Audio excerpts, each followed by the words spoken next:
Okay, this is Surly Tim from Surly Tim's Fun Bunker. This is another episode for today. What I'm doing is I'm trying to cut these short because I've got roughly 10 minutes worth of or 10 minutes worth of footage that I can load up at a time. So I'm shooting a whole crapload of episodes today. As I've mentioned in the past, I'll be wearing this t-shirt the entire time, so don't think that I'm doing these episodes over the course of a week and I just don't know how to change my shirt. So what I'm doing right now is I'm breaking away from what I was doing before, and what I'm doing is I still have a couple of regular type movies to do, but this is my martial arts segment. So I've got 2 martial arts episodes I'll be shooting.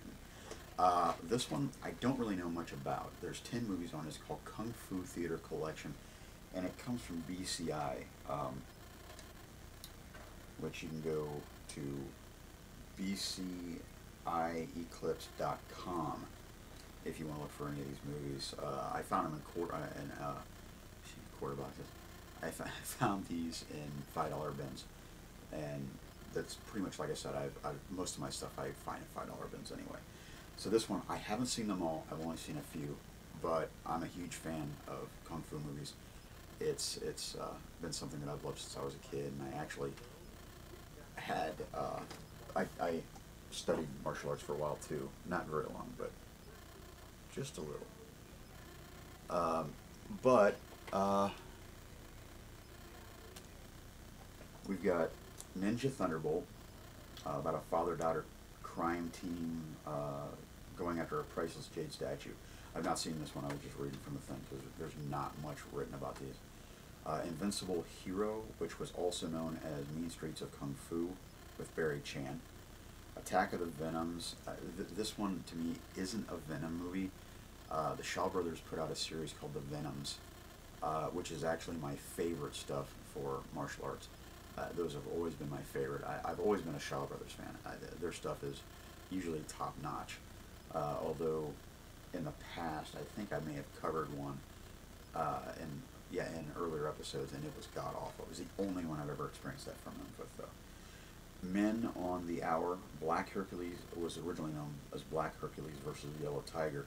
I think I've seen that one. It was okay for a kung fu movie. Land of the Brave. I've not seen. Great General. I've not seen. Chinese Dragon. I've seen. Not a bad film. Pretty good. It's just a guy who basically he fixes for like what is it? Barry Chan is the mod's mechanic, a man who fixes problems.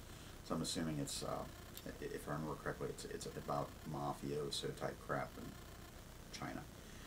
Everlasting Duel, which I've not seen. Chinese Hercules with Chan Wyman. It's really good. A really good film. The martial arts quality is really good.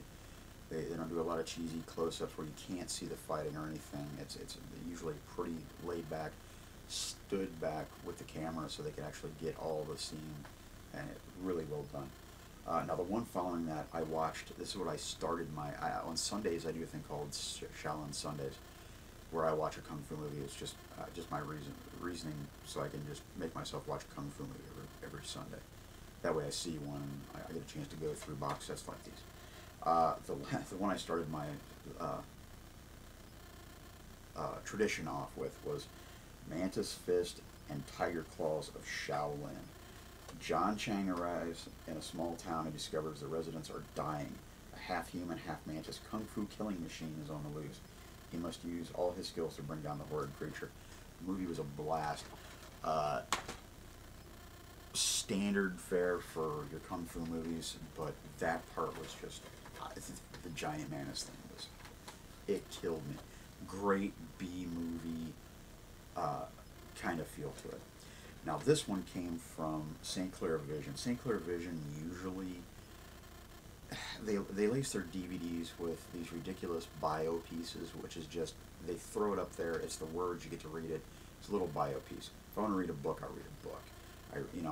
If I got to read subtitles, I don't want to read a bio piece on the TV. Send me a flyer with it, but they don't do that.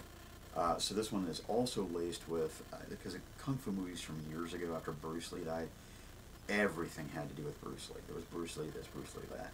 Now the first two on this one, the real Bruce Lee from '79, and Bruce Lee the Man and the Myth from '76. These movies basically were bio pieces, bio movies. Not too bad. I mean, as far as biopics go, you get to see a lot of extra footage that you might not have seen elsewhere. Followed by Fist of Fury from 1971. Now, evidently, this was the movie that put Bruce Lee on the map. It's about a kind of a mafia group that's using dock workers and their mill to. It's an ice house, and what they're doing is they're smuggling drugs in it. So Bruce Lee finds out about it, and of course he's got to save the day. So that's just Bruce Lee. Second disc is Sonny Chiba. And of course it has the Sonny Chiba bio, just like the first one had Bruce Lee. Street Fighter, which is always good, came out in '74. Return of the Street Fighter from '75. And Sister Street Fighter from '76. Love these movies. Can't get enough of them. Sonny Chiba was awesome.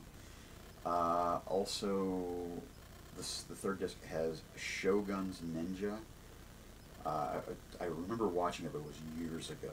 Ninja Wars, which is another Sonny Chiba movie, and Rage of the Masters. Now, I've owned Rage of the Masters before I picked this up, and of course, most generally when I get a double or something, I usually wind up giving away the movies, because trying to sell these things are just borderline impossible, because most people that have wanted them already got them. So most generally what I do is I usually put movies back in a pile whenever I've got doubles, and if a friend of mine wants it, they can have it. So that's the way I usually dispose of my movies. Okay, Sonny Chiba Collection. G.I. Samurai, which is basically a time travel story from 1979. It's a pretty long movie, and it's Sonny Chiba. He's a soldier who goes back in time and tries to take over everything. Followed by Ninja Wars, which I believe I just covered in the last one. Yes. It's also known under the title Black Magic Wars. Followed by Legend of the Eight Samurais. It's known as the Star Wars of samurai films. This movie was really good. Really good effects. A lot of time was taken in making the film. Really, really good movie. Followed by the final film on this one, Resurrection of Golden Wolf, which came out in '79. Now again, I haven't seen that one. A lot of these movies have been sitting on the shelf for years.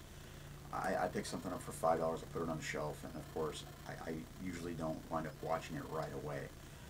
So a lot of these movies that I am talking about today, I have not seen. So, but now that I've got Shaolin Sunday, I plan on making it through all of my martial arts movies, and but this is the end of my Kung Fu episode. This would be part 1 of Kung Fu, of the Kung Fu episode. The next one I cover will be 2 disc sets. And but thank you again for watching, and I will talk to you in just a few minutes. Thanks. Bye.